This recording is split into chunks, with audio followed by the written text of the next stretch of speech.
The night was as cold as a corpse's embrace when I first caught wind of the Cindy Elias case. It was 2022, and the chill of that 77 autumn still lingered in the air of Virginia, Minnesota. I'm Cyrus Kade, freelance investigative reporter, and I've seen my fair share of the bizarre and unexplained. But this was different. I'd been chasing leads across the Midwest, following a trail of unsolved mysteries that would make your average Joe's skin crawl. But it was the Elias case that brought me to this frigid corner of the North Star State. 45 years of silence, broken only by the whispers of those who still remembered. As I pulled into Virginia, my trusty tape recorder at my side, I couldn't shake the feeling that I was being watched. The streets were empty, save for the occasional stray cat darting between shadows. I found myself talking into my recorder, a habit I'd picked up years ago. October 15th, 2022. Virginia, Minnesota. Population just shy of 8,500. But tonight, it feels like a ghost town. I'm here to investigate the cold case of Cindy Elias, a young woman whose life was cut short in 1977. Last seen hitchhiking, found dead in a logging field hours later. 45 years and not a single solid lead. Something doesn't add up, and I intend to find out why. I pulled up to the local diner, a neon-lit beacon in the growing darkness. As I stepped out of my car, a gust of wind whipped through the parking lot, carrying with it the faint scent of pine and something else. Something I couldn't quite place. The bell above the door jingled as I entered, drawing the eyes of the few patrons inside. They looked at me with a mixture of curiosity and suspicion. Outsiders weren't common in these parts, especially ones asking questions about old wounds. I slid onto a stool at the counter, ordering a coffee from a waitress whose name tag read Doris. She eyed me warily as she poured the steaming liquid into a chipped mug. "You're not from around here, are you?" she asked, her voice low and gravelly. I shook my head. "No, ma'am. I'm a reporter here to look into the Cindy Elias case." The diner fell silent. You could have heard a pin drop. Doris's face hardened, lines etching themselves deeper into her weathered skin. "We don't talk about that here," she said, her voice barely above a whisper. Some things are best left in the past. But I wasn't about to let it go.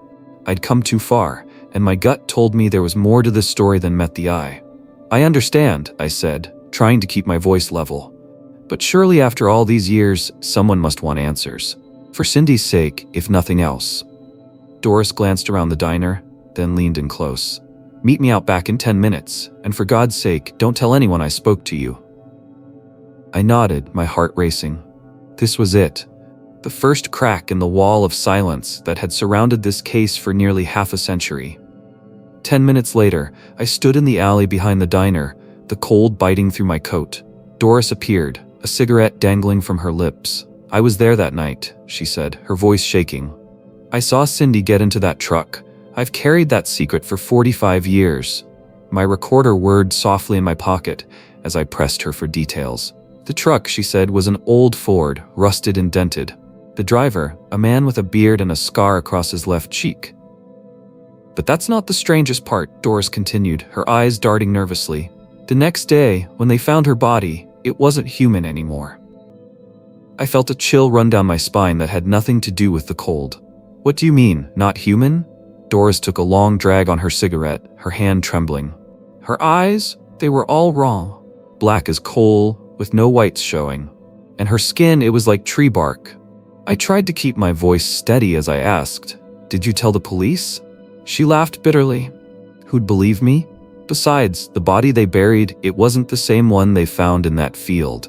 I know because I snuck into the morgue. What I saw there, it wasn't Cindy anymore. As Doris spoke, the alley seemed to grow darker, the shadows deeper. I could feel my heart pounding in my chest, the hairs on the back of my neck standing on end. "There's something in these woods," Doris whispered, her eyes wide with fear. "Something old, something hungry, and it's still out there." With that, she stubbed out her cigarette and hurried back into the diner, leaving me alone in the alley with more questions than answers.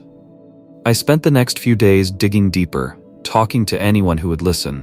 Most doors were slammed in my face, but a few cracks appeared in the town's facade of silence. Old Tom, the retired logger who found Cindy's body, spoke to me in hushed tones at the local bar.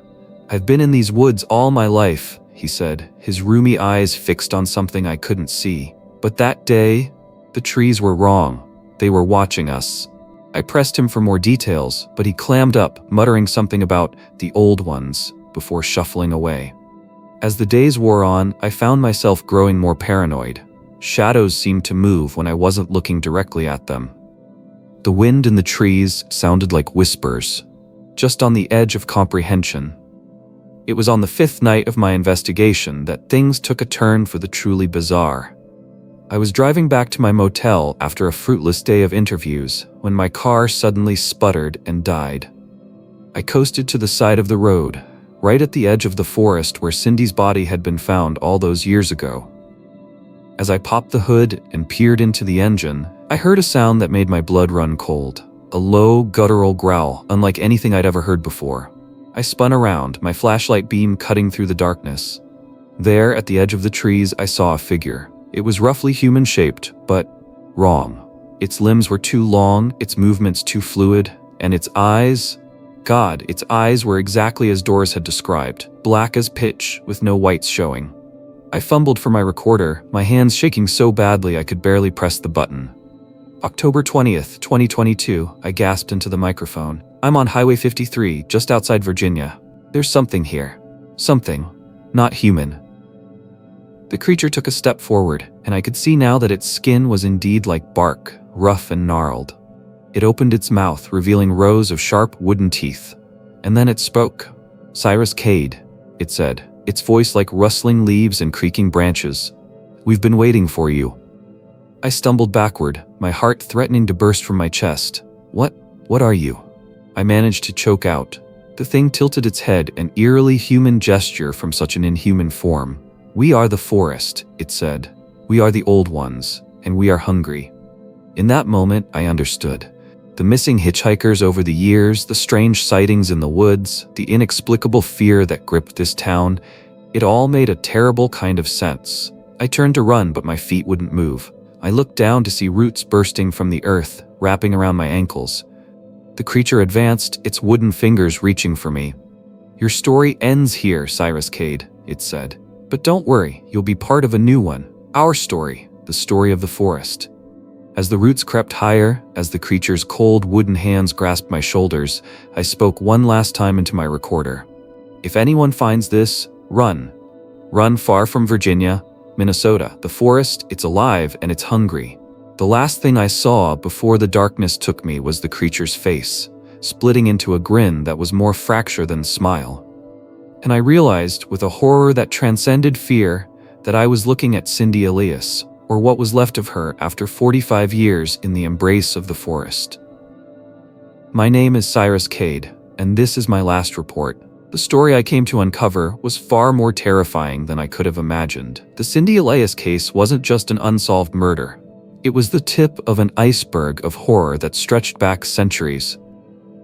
As the forest consumed me, as I felt my very essence being absorbed into the ancient, hungry entity that lurked in these woods, I understood the true nature of the evil that had taken root in Virginia, Minnesota.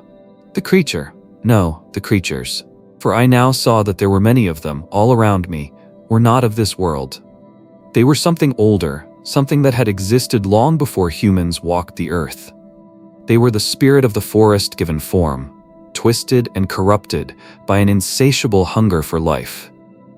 Cindy Elias had been just one of many victims over the years. The hitchhikers, the missing campers, the loggers who vanished without a trace, all of them had been taken by the forest, transformed into these wooden abominations. I could feel my own transformation beginning. My skin hardening into bark, my bones creaking like old timber. But even as my body changed, my mind remained intact. A curse worse than death, to be aware as I became one with the very horror I had sought to expose. Through the agony of my metamorphosis, I pieced together the full, terrible truth. The forest entity had been dormant for millennia, awakened by the encroachment of human civilization.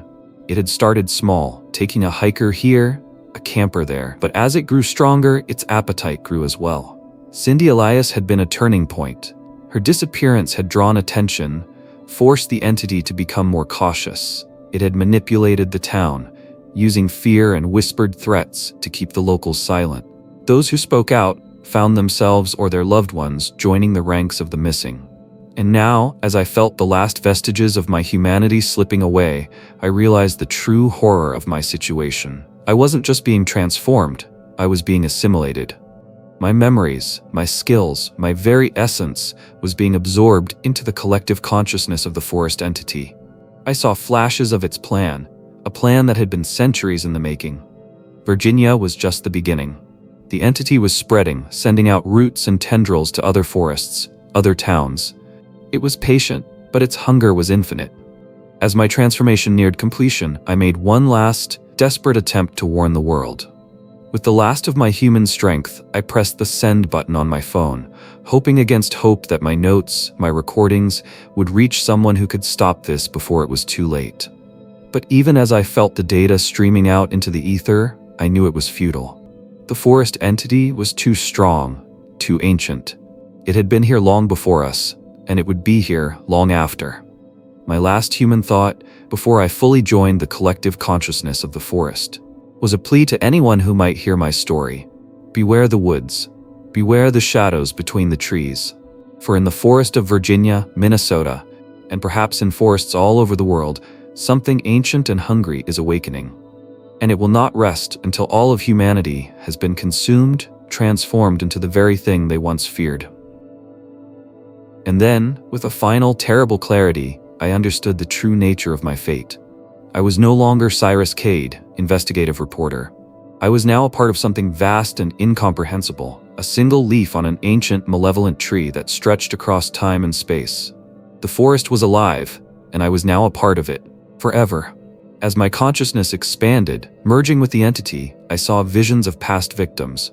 Cindy Elias, her transformation preserved in terrible detail. The missing loggers, their bodies twisted into grotesque wooden forms. Hikers, campers, curious teenagers, all absorbed into the ever-growing, ever-hungry forest. But it wasn't just humans. Animals, too, had been taken. I saw deer with bark-like skin and branch-like antlers, birds with wooden beaks and leaves for feathers.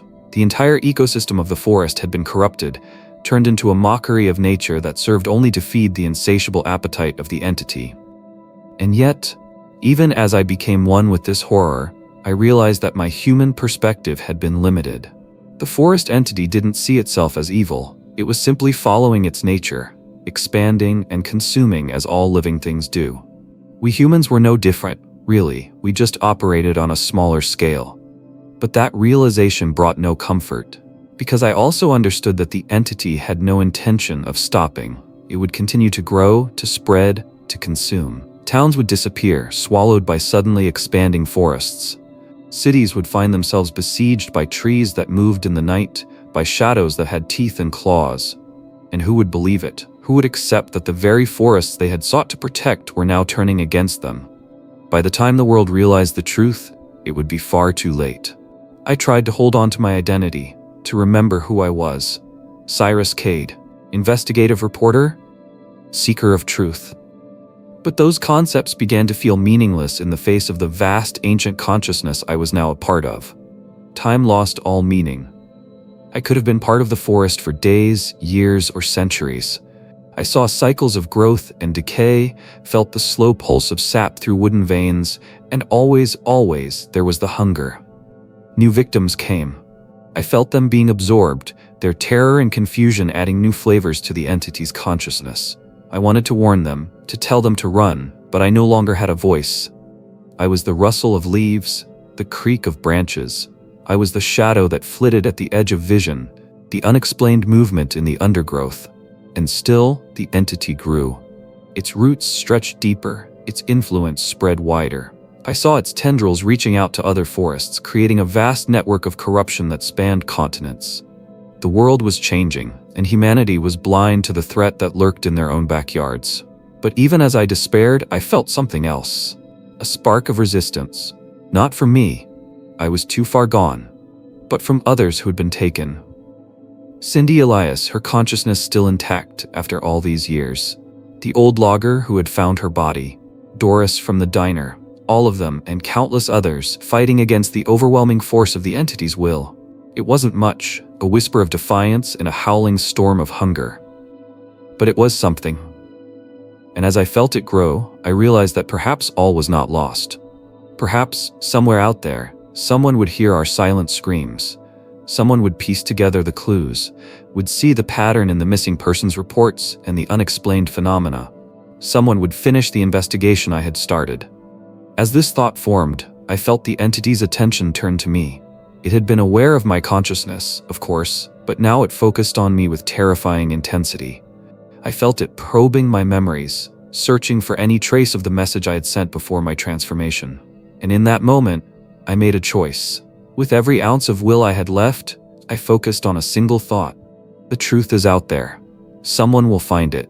I felt the entity's rage, its fear. It lashed out, trying to obliterate the last remnants of my individual consciousness. The pain was beyond anything I had ever experienced, beyond anything a human mind could comprehend.